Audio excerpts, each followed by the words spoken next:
Welcome back to the program. We're talking now to Angus Taylor, New South Wales Member of Parliament, but he is in Victoria, so he's in our Melbourne studio. Thanks for being there. G'day, Peter. I just realised all afternoon I've been talking up how you're one of the members of Parliament that actually understands the economy and economics more generally, and what a rare thing that is. It takes away all my hand to now challenge you when you try to spin the government line on these growth figures, but we'll give it a go. Anyway, to take us through at 0.2%, that's anemic growth. That's not good enough, surely. Look, you can't look at the quarter figures without looking at the overall figures, Peter. And what we've got here is a growth rate of just under 2.5% across the year. That's a good number, but you've got to go a level below to see what's really going on here.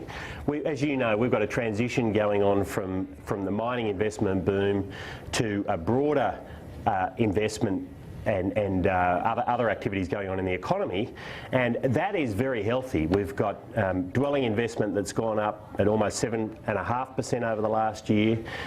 We've got non-mining investment that's gone up 6%, which is an extraordinary number, and the ABS is attributing this, I think rightly, to government policy around accelerated depreciation, and I'm seeing that in my electorate. And we've got households spending pretty well on forecast, with employment correct me if I'm rising wrong. At faster than forecast. Correct me if I'm wrong. These are good fundamental figures, Peter. But incomes or income growth, that's the one that's really lagging. It has been for the best part of 2 years now. And those figures, it comes in at, I think, 2.1% below what the forecast was. The forecasts go up, though, after that, all the way back to 3.25%. Sure. It's a bit like a cricket team that isn't hitting the run rate required, isn't it? If you're just below to start with, if you don't get it up soon enough, sooner or later you find yourself way off, which means way off paying back the debt and all the rest of it. Yeah, no, I understand the point, and the thing that's been doing the damage to growth in the last little while, of course, is the terms of trade, the fall in commodity prices.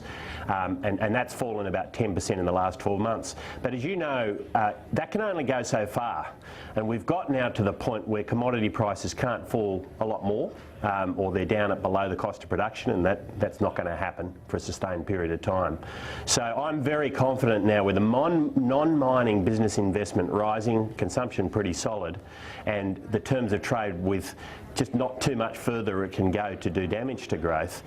We're really well set now for the next stage of this transition from the mining investment boom on to other things, a broader set of activities going on in the economy, and you know that's showing up in the figures. We've now got non-mining business investment at $73 billion. That's very close to a record, and it's heading in the right direction. So these are the right indicators, and they're in line with what we were trying to do in the last budget. But what then about, for example, there's two issues. I want to talk about IR reform, but and I suppose tax reform to lump it in with that. But what about tax cuts? The Treasurer, I spoke to him at the start of last week in the wake of his talk about income tax cuts. Are they the answer, as Corey Bernardi told us earlier in the day, because they will stimulate productivity and you've got to, in a sense, take the risk that they're worth doing, particularly as a Liberal government? Or is there a risk now when growth forecasts coming in below trend mean that the income that the government needs to pay back its debt or to reduce the deficit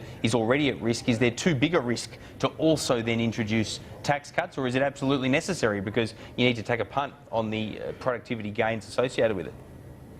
Well, I'm, as you know, a great champion of tax cuts. I think they can have a really positive impact on the economy, and I think we are heading in the right direction with those tax cuts. Bracket creep, as you know, it adds about close to 0.5% of tax per dollar each year, so it's insidious. But if it's so insidious, I've got to jump in. If it's so insidious, why doesn't the government just do something that is often talked about but never happens, and just tie the income tax rates to CPI so that they adjust automatically, so that this insidious bracket creep never happens again? Well, it's worthy of consideration, I think. But the important point here, though, is that we do need to look at a lower taxing set of policies. You know, you've seen the bank deposit tax go off the table yesterday, which I think is a good thing, and we're now talking about personal income tax and as I say, countering the effect of bracket creep. The important thing here is we want job creation. We want Australians wanting to innovate, to work harder, or to work hard. But you know, innovation is not just about working hard, it's about working smart to earn more, and we want incentives to do that. And of course, lower taxes are important to doing that. The other figure that's lurking in these figures that's worth looking at, Peter, is that the productivity numbers are actually on the up. And that's very, very important for the longer term numbers. We want to see productivity improving, and these tax policies, getting rid of the carbon tax, the mining tax, and now talking about these income tax cuts, are all important to driving productivity. Well, one thing that will also drive productivity, and frankly it'll also increase the tax take, you would think, as well as stimulate business, would be removal of penalty rates. It's something that the Productivity Commission looked at. The government seemed to shy away from it, but you'd know as well as anyone with your business background that at the moment, when you have such high... In fact, I was talking to a business person earlier today before coming here into the studio. If you have such high penalty rates, businesses either won't open or, more worryingly, they'll go cash in hand on the weekend, where you've got employees that want to work irrespective of not having penalty rates. And of course then you've got the black market economy happening. You don't have any income tax take for the government. Yeah, you make a good point. I mean, this is not... the scare campaigns run around emergency services. This is not about that. This is about penalty rates in hospitality and retail in particular. But you know, we've said time and time again, this is the Fair Work Commission's job. At the Productivity Commission work needs to be given due consideration by the Fair Work Commission. And I think the Fair Work Commission should be thinking about the impact that the current policies are having on small business owners and on job creation. And you make some very good points. But if they're not, though, if they're not, Angus Taylor, the government's got to lead the way, and it can do that through wider IR reform. There's a lot else that we get told by the business community has to happen. I can understand a certain amount of reticence from the government given the whole Work Choices Scare campaign, but that was 2007. We're well advanced from that now, and there's plenty of evidence on the table that IR reform needs to be embraced. Why aren't we seeing as much of it as, you know, IR ideologues, if you like, as well as the business community would like to see? Well, we would like to see more, and in particular we've got this Registered Organisations Commission, the Australian Building and Construction Commission, on the table now in front of the Senate.